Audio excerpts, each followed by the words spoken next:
ఇవాళ సెప్టెంబర్ 30 తారీఖు కల్లా ఎన్నికలు నిర్వహించాలని చెప్తున్నావు. మళ్ళీ కోర్టుకు పోయి నాకు ఇంకా సమయం కావాలంటే ఏదా ఇప్పుడున్న పరిస్థితులను వివరిస్తే ఇస్తుంది. కానీ వీళ్ళ ఇంటెన్షన్ పుట్టుక్కున్న వీళ్ళకి 42% రాగల్లా. ఈ యాక్టింగ్ అంతా, ఈ ధర్నాలు, డ్రామాలు. నేను అడుగుతా ఉన్నా రాహుల్ గాంధీ, आप कह रहे हैं बिहार में वोट चोर के बारे में, इधर अपना सरकार रिजर्वेशन चोरी किया. आपने जो वायदा किया हमारा बीसी परिवार लोगों को 42% रिजर्वेशन, वो खत्म कर दिया अपना चीफ मिनिस्टर. इसके में वोट चोर के बारे में आप बार बार कहते ना, अभी बात करो. तेलंगाना मॉडल बात करो. राहुल गांधी जी, वोट चोर वर्सेस रिजर्वेशन चोर. रिजर्वेशन चोर है. कांग्रेस पार्टी ने रिजर्वेशन चोरी किया. हमारा रिजर्वेशन, हमारा हिस्सा. ఇక్కడ బీసీ ప్రజలు అర్థం చేసుకోవాల్సి, నేను మొదటి నుంచి చెప్తానే ఉన్నా. నేను శాసన మండలిలో కూడా మాట్లాడిన ఆ రోజే, బీసీ బిల్లు పెట్టే రోజే. మీకు ఆ వీడియో కూడా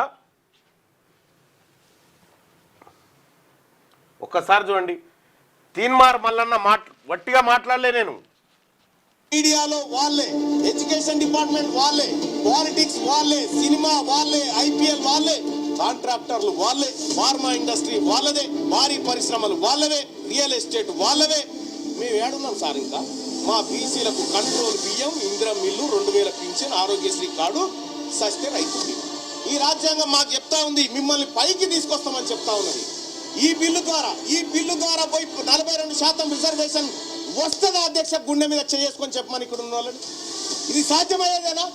ఎంతవరకు సాధ్యం అని చెప్పడం ఒకసారి ఆలోచన చేయండి అధ్యక్ష. ఇది ప్రజలను మభ్య పెట్టడానికి కాకపోతే దేనికోసం అధ్యక్ష? ఇది రాజకీయాల కోసం కాదా? అందుకే ఈ వేదిక నేను చెప్తా ఉన్నా అధ్యక్ష, ఈ వాటాల ద్వారానో, ఈ కోటాల ద్వారానో కాదు అధ్యక్ష, ఈ తెలంగాణ రాష్ట్రంలో, ఈ దేశంలో బీసీలు అధికారంలోకి వచ్చినప్పుడే వాళ్ళ బతుకులు మారుతాయని తమ ద్వారా తెలియజేసుకుంటూ, నేను చెప్పిన దాంట్లో అక్షరం కూడా అబద్ధం లేదు. అక్షరం కూడా. వీళ్ళు దొంగ నాటకం ఆడుతున్నారు. ఈ బిల్లుల ద్వారా, ఆర్డినెన్స్ల ద్వారా దొంగ నాటకం ఆడుతూ ఉన్నారు. స్వతంత్ర కమిటీ పేరుతో మోసం చేస్తూ ఉన్నారు. డెడికేషన్ కమిటీ అని మోసం చేస్తూ ఉన్నారు. ధర్నాల పేరుతో మోసం చేస్తూ ఉన్నారని పదే పదే పదే పదే చెప్తూ వస్తూ ఉన్నాయి బీసీ సమాజానికి. ఇవాళ బీసీ సమాజం కూడా అర్థం చేసుకుంది. ఎస్, మల్లన్న చెప్పేది కరెక్ట్, మల్లన్న 100% కరెక్ట్ చెప్తుండ అనేటువంటి కంక్లూజన్కి ఇవాళ బీసీలు వచ్చారు. బీసీ ప్రజలారా, వీళ్ళు డెత్ సర్టిఫికేట్ తయారు చేస్తున్నారు 42% రిజర్వేషన్కి. నన్ను ఏం చేయమంటారో చెప్పండి. మీరే డిసైడ్ చేయండి. మీరు చెప్పండి ఏం చేయమంటారు.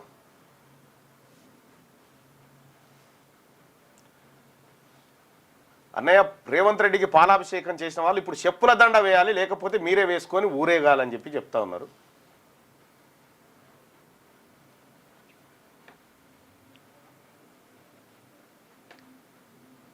అన్న, గ్రౌండ్లో ప్రజలు రెడీగా ఉన్నారు మన పార్టీ కోసం అని చెప్పి చెప్తా ఉన్నారు. ఓకే,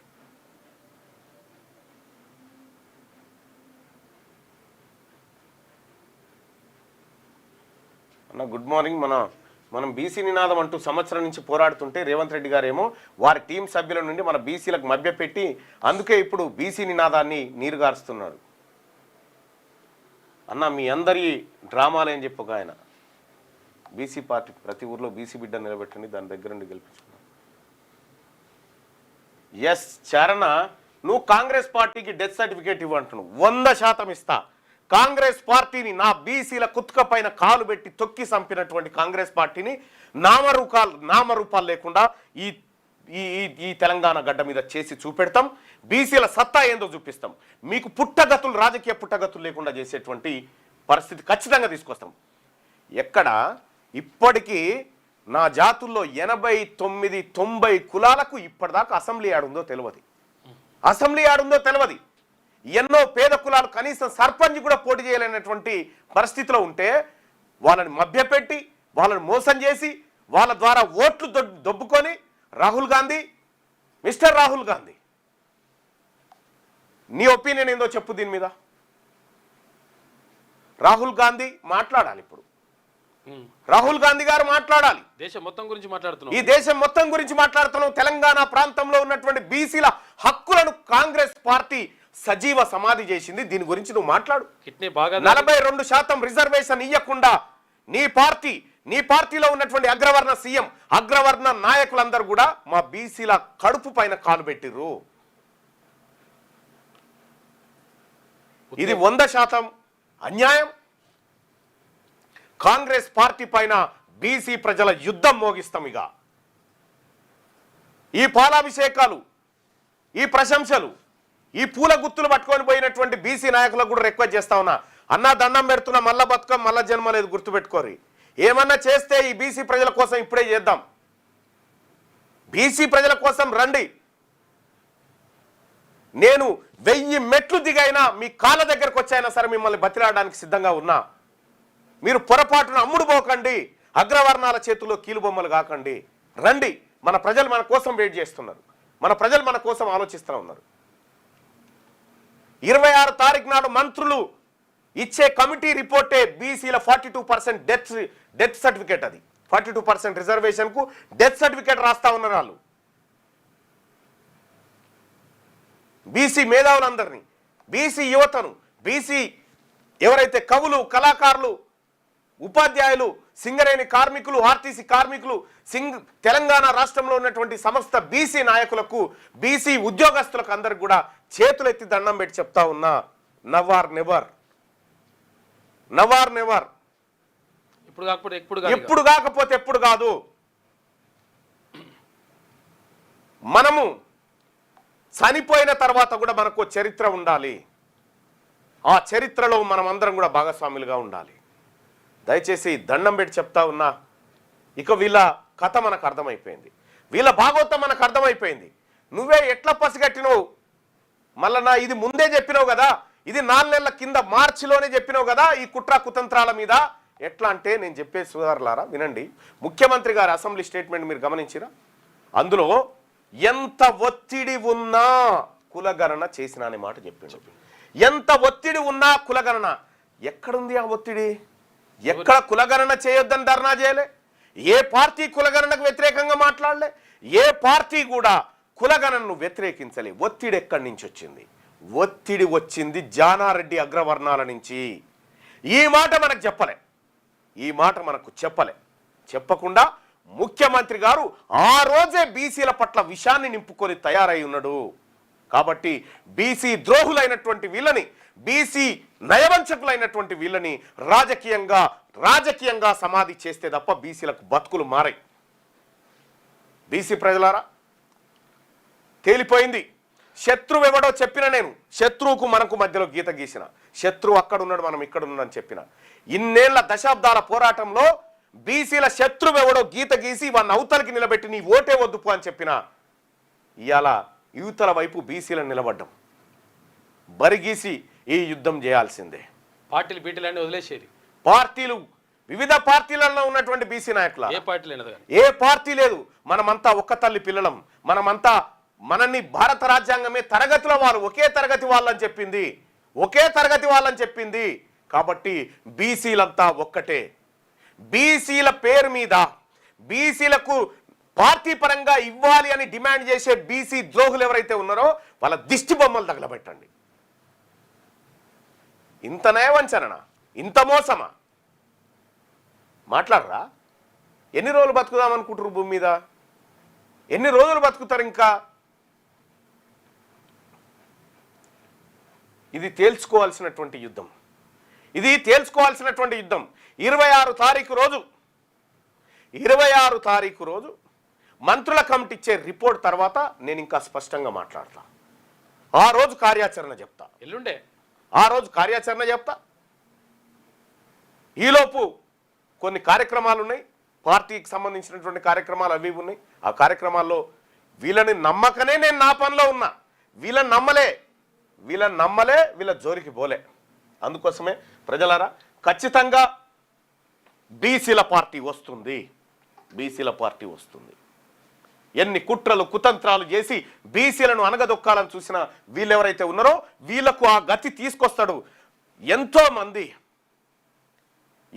మంది ఎంబీసీ కులాలు, ఎంబీసీ ప్రజలు, ముస్లిం మైనారిటీలు, పేద వర్గాల ప్రజల కన్నీళ్లు గారుస్తుంటే ఆ కన్నీళ్లతోని వీళ్ళు డ్రామాలు ఆడుతున్నారు.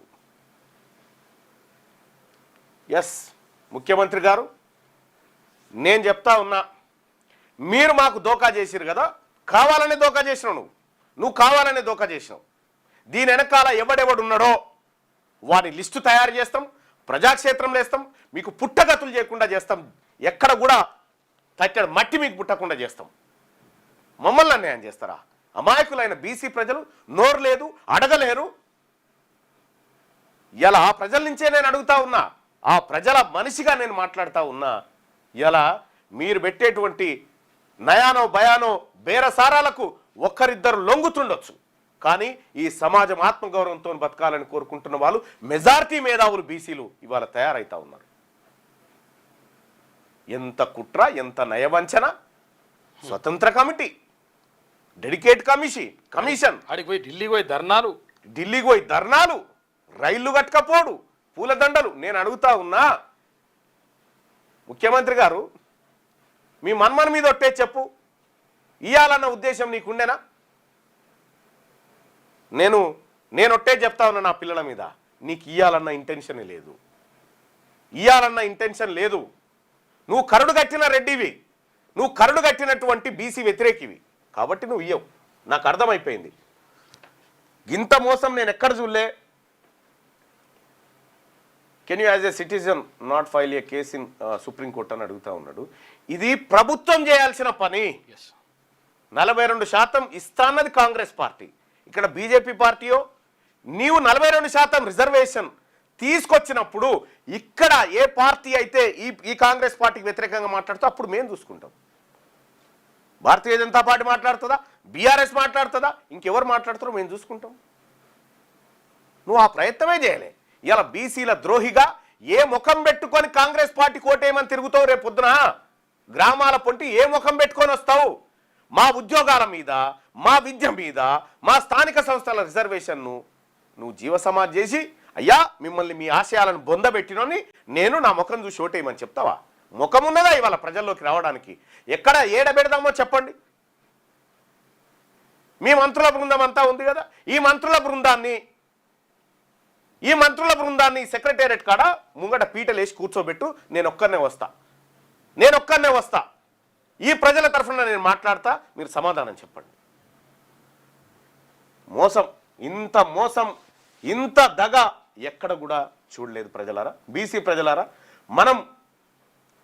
మన బీసీలనే కులం కుంపటి వ్యక్తి మనం విడదీస్తారు, మళ్ళీ అగ్రకులాలే గొప్ప అని చేసే విధంగా చేస్తారు. అందుకే మన బీసీ వర్గాలు అందరూ చాలా జాగ్రత్తగా ఉండాలి భయ్య, చాలా జాగ్రత్తగా ఉండాలి. అందుకోసమే వాళ్ళని ఎప్పుడు కూడా నేనైతే నమ్మను. నేను ముఖ్యమంత్రి రేవంత్ రెడ్డి గారు నేను నమ్మను, ఆయన నన్ను నమ్మడు. నేను పక్కా బీసీల పక్షపాతినే.